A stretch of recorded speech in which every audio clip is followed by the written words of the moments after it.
గురుభ్యో నమః. కొన్ని సంవత్సరాల క్రితం రష్యన్ ఇంకా ఫ్రెంచ్ సైంటిస్ట్ కొన్ని టెస్టులు మొదలుపెట్టారు. ఆ టెస్టులు అంటే చాలా పెద్ద పెద్ద చెరువులు వాళ్ళకి కనిపించాయి. కనిపించడంలో స్పేస్ ప్రొజెక్ట్ నుంచి కొన్ని ఫోటోలు వాళ్ళకొచ్చాయి. ఆ ఫోటోలు చూసి వాళ్ళు ఆశ్చర్యచకితులైపోయారు. ఎందుకంటే ఆ చెరువులు టెస్ట్ చేయడం ఎలా మొదలుపెడితే వాళ్ళకి టెక్టిక్స్ ఫౌండ్ అవ్వడం మొదలుపెట్టాయి. చాలామంది ముందేంటనుకున్నారు, ఇక్కడ ఇరేడియం దొరుకుతుంది. లేకపోతే ఇక్కడ వేరే ఉల్కావి గాని, వేరే ఏదైనా అంశాలు దొరుకుతాయని. కానీ వాళ్ళకి టెక్టికిస్ దొరికాయి. ఈ టెక్టికిస్ అంటే ఏంటి? ఎప్పుడైనా ఇసుక కణాలు 2000 డిగ్రీ సెంటిగ్రేడ్ వచ్చి, దాని తర్వాత దాని మీద హై ప్రెషర్ పెడితే అది టెక్టికిస్‌గా మారుతుంది.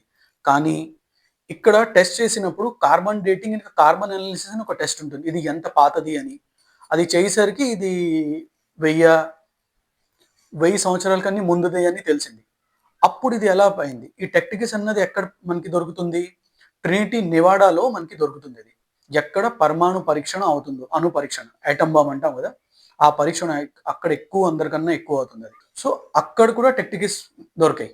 సో, అప్పుడు సైంటిస్ట్‌లు ఒక నిష్కర్షణకొచ్చారు. ఎందుకంటే, ఈ వేల దశకాల ముందు ఒక పరమాణు యుద్ధం అయింది అని.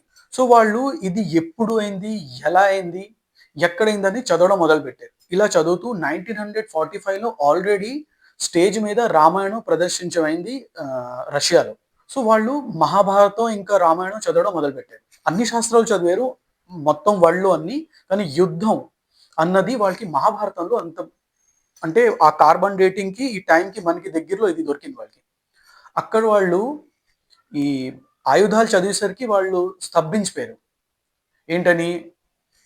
అక్కడ వాళ్ళేంటి 16 సార్లు బ్రహ్మాస్త్రం వస్తుంది. తర్వాత అంజలిక అని ఒక వెపన్ వస్తుంది. ఇదేంటి 100 సూర్యుడి ప్రకాశంగా తేజోభావం అవుతుందని చెప్పబడుతుంది.